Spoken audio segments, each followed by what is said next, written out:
Future governor అవ్వాలని, future vice president అవ్వాలని, future president అవ్వాలని చెప్పి, లేదంటే రాజ్యసభ వచ్చినప్పుడు ఫ్యూచర్ రాజ్యసభ ఇతనే రేపే ఇస్తున్నారు ఎల్లుండే ఇస్తున్నారని మనం ఎవరి గురించి అయితే చర్చించుకుంటామో ఆయన పేరు వర్ల రామయ్య, తెలుగుదేశం పార్టీ.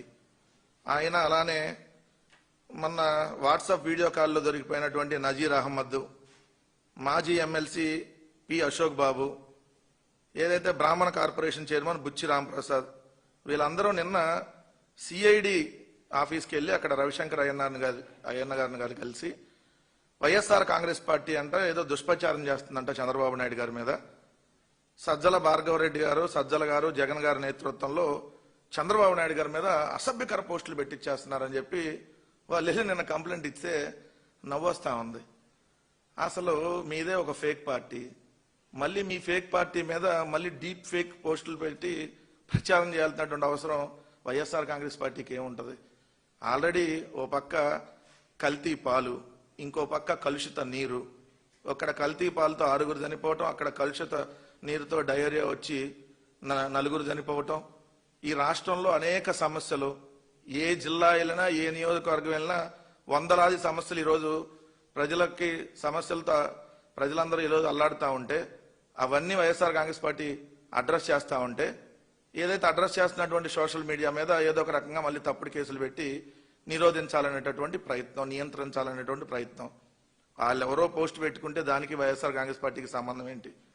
మాకు అఫీషియల్ సోషల్ మీడియా అంటే దానికి ఒక పేజ్ ఉంటుంది, అఫీషియల్ పార్టీ అంటే దానికి ఒక పేజ్ ఉంటుంది. సో అన్నీ అఫీషియల్గా ఉంటాయి.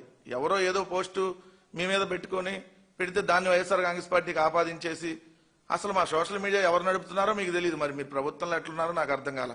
సజ్జల భార్గవ్ గారు ఇప్పుడు సోషల్ మీడియా ఏం చూడటల్లా, కానీ సజ్జల భార్గవ్ గారు అంట కుట్ర బన్నేశాడంట, సజ్జల గారు కుట్ర బన్నేశాడంట, చంద్రబాబు నాయుడు గారి మీద అసభ్యకర పోస్టులు పెట్టించేస్తున్నారంట. అసలు మీ మీద అసభ్యంగా పెట్టించాల్సిన అవసరం ఏంది? మీ ప్రభుత్వం అసభ్యంగా అశ్లీలంగా తయారైందనేది కనపట్లేదా? అసెంబ్లీ సాక్షిగా బేబీ బేబీ అంట ఒక ఎమ్మెల్యే, అసెంబ్లీలో వాట్సాప్ వీడియో కాల్ చేస్తున్నటువంటి ఎమ్మెల్యే, అర్ధరాత్రి వాట్సాప్ వీడియో కాల్ చేసే కోన రవికుమార్ లాంటి వాళ్ళు, ఇంకా మీ పార్టీలో ఎమ్మెల్యేలు ఆదిమూలం నుంచి మొదలుకొని నజీర్ దాకా, అవతల పక్క శ్రీకాకుళం నుంచి అవతల చిత్తూరు దాకా ప్రతి జిల్లాలో మీ ఎమ్మెల్యేలు అశ్లీలంగా అసభ్యంగానే కదా ప్రవర్తిస్తుంది. అవన్నీ ఓపెన్ గానే వీడియోలు ఉన్నాయి. మళ్ళీ కొత్తగా మీ మీద మేము అసభ్యకరంగా మళ్ళీ క్రియేట్ చేసి పెట్టించాల్సిన అవసరం ఏముంది? అయినా అసలు ఈ ఫేక్ ఫ్యాక్టరీలకి ఆద్యులు ఎవరు? ఈ ఫేక్ పోస్టులకు ఆద్యులు ఎవరు? చంద్రబాబు నాయుడు గారి రాజకీయ జీవితం మొత్తంగా మనం చూస్తే M6 ఫార్ములాతో రాజకీయం నడిపాడు ఇప్పటి వరకు. ఒక ఎం అంటే మనీని అడ్డం పెట్టుకొని, ఇంకో ఎం అంటే మద్యాన్ని అడ్డం పెట్టుకొని, ఇంకో ఎం అంటే మగువలను అడ్డం పెట్టుకొని, ఇంకో ఎం అంటే మీడియాని అడ్డం పెట్టుకొని, ఇంకో ఎం అంటే మడ్రస్ చేయించి, ఇంకో ఎం అంటే ఇలాంటి మార్ఫింగ్ వీడియోల్ని, ఇలాంటి ఇప్పుడు AI వీడియోలతోనో, ఏదంటే బట్టలు లేకుండా నగ్నంగా కార్టూన్లు వేసో, రామారావు గారి దగ్గర నుంచి మనం చూసుకుంటే మీ ఈనాడు పత్రికల్లో ఎన్ని వేయించినాయి. మీ రాజకీయ జీవితం M6 ఫార్ములాతో ముడిపడి ఉంది. సో ఇవన్నీ మీరు చేసి, ఎవరైనా మనిషి పుట్టక పుట్టినవాడు, మానవ జన్మలో పుట్టినవాడు, 310 సంవత్సరాల చరిత్ర కలిగిన తిరుమల లడ్డు మీద పంది కొవ్వు, గొడ్డు కొవ్వు, వాళ్ళ బొందలో కొవ్వు, లేదంటే చేప నూనె, లేదంటే బాత్రూంలో యాసిడ్, ఎవడన్నా మనిషి జన్మలో పుట్టినాడు? ఎవడన్నా మాట్లాడా? మనిషి జన్మలో పుట్టినాడు, కానీ ఓ ముఖ్యమంత్రి మాట్లాడాడు, ఉప ముఖ్యమంత్రి మాట్లాడాడు, మీ కేబినెట్ మాట్లాడింది, మీ కూటమి ప్రభుత్వం మాట్లాడింది. మీరు ఇంకా దిగదారి బాత్రూంలో యాసిడ్ అని చెప్పి ఇప్పుడు కూడా ఇష్టం వచ్చినట్టు మాట్లాడతా మీరు ఇలాంటి మార్ఫింగ్ వీడియోలు చేసి ఎలా తిరుమల లడ్డు పవిత్రతను దెబ్బతీశారు అనడానికి ఒక వీడియోని ఇప్పుడు ప్లే చేస్తాం. అది చూస్తే కడుపుకి అన్నం తినేవాడు ఎవడన్నా ఇలాంటి వీడియోలు చేస్తాడా? మనిషి పుట్టక పుట్టినాడు ఎవడన్నా చేస్తాడు ఇలాంటి వీడియోలు? తిరుమల లడ్డుకి ఏదైతే కళ్ళు పెట్టారు, లడ్డూకి ఏదైతే చెవులు పెట్టారు, తిరుమల లడ్డూకి నోరు పెట్టారు, మనిషి జన్మలో పుట్టినాడు ఎవడన్నా ఇలాంటి వీడియోలు చేస్తారా? ఇది తెలుగుదేశం అఫీషియల్ నుంచి చేసి రిలీజ్ చేసినటువంటి వీడియో. ఒకసారి మీరు ఆ వీడియో ప్లే చేయండి అన్న. బేటా కెరటిన్ కలిపారు అన్నారు కదా సార్. ఆ బేటా కెరటిన్లోకి వెళ్లే ముందు మీ హెరిటేజ్ లో నెయ్యి వెనకాల చూస్తే కూడా అదే బీటా కెరటాన్ ఉంటుంది. బేటా కెరటాన్ కలిపితే ఇది రసాయనాలు కలిసిపోయినట్ట. అసలు మానవ జన్మలో పుట్టినాడు ఎవరైనా ఈ వీడియోలను చేస్తారా?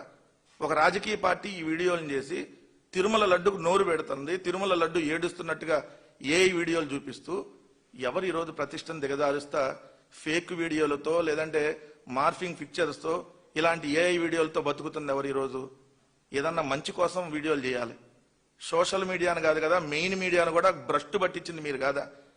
ఈరోజు హైదరాబాద్ వేదికగా మీ తెలుగుదేశం పార్టీ ఆఫీసులో నడుపుతున్నటువంటి వందలాది యూట్యూబ్ ఛానల్స్ వాళ్ళు నిరంతరం చేసేటటువంటి దుష్ప్రచారం, 2 పత్రికలను అడ్డం పెట్టుకొని 10 శాటిలైట్ ఛానల్ అడ్డం పెట్టుకొని 500కు పైగా యూట్యూబ్ ఛానల్స్ ఏర్పాటు చేసి వందలాది పైగా ఏదైతే మీమ్స్ పేజీలను ఏర్పాటు చేసి నెల నెల వందల మందికి ఐటీడీపీ నుంచి శాలరీలు పే చేస్తా ఏదైతే పెంచి పోషించి ఇలా కిరా కార్పి లాంటి ఏదైతే సైకోల్నో లేదంటే సీమరాజా లాంటి దున్నపోతులను ఇలా కూర్చోబెట్టి మహిళల మీద అసభ్యకరంగా నిరంతరం ఏదైతే వీడియోలు చేపిస్తా వాళ్ళ మీద కంప్లైంట్ ఇస్తే కూడా తీసుకోకుండా చేస్తుంది ఎవరు?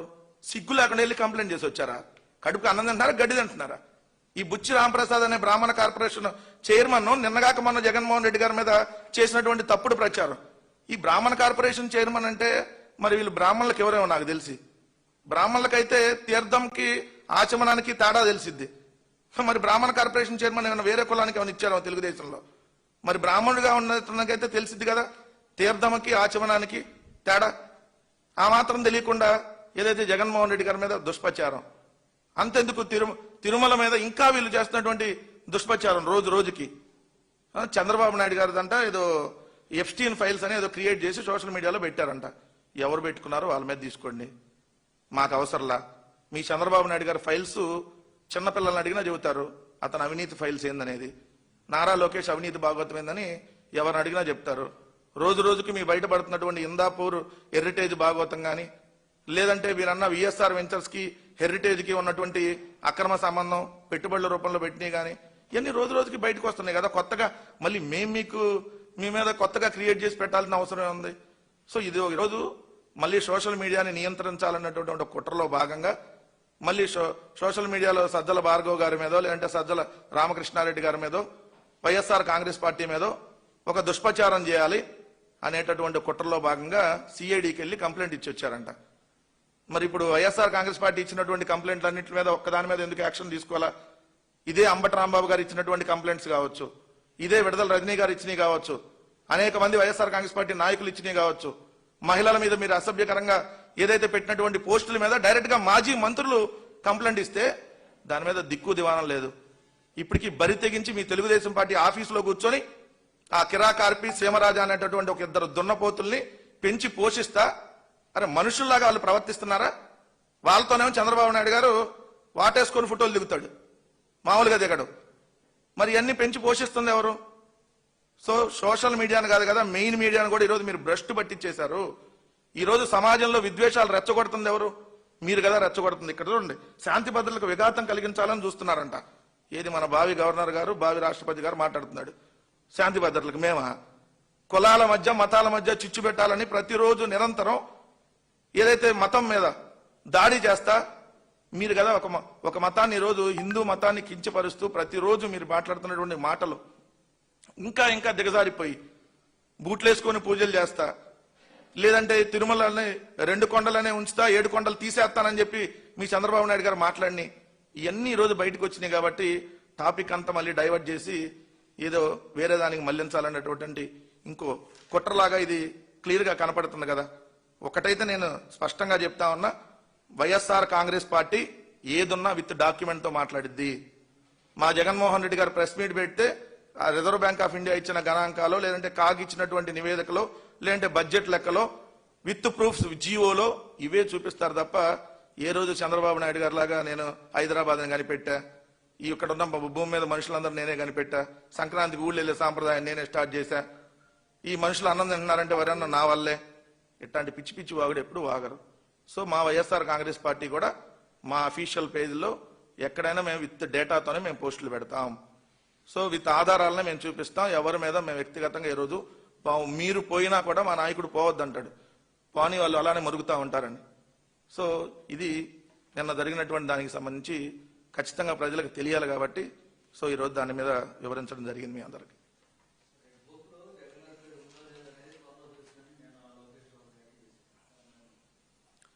రెడ్ బుక్ లో జగన్ గారి పేరు పెట్టుకుంటే పెట్టుకో, ఏ పేజీలో కావాలంటే ఆ పేజీలో పెట్టుకో.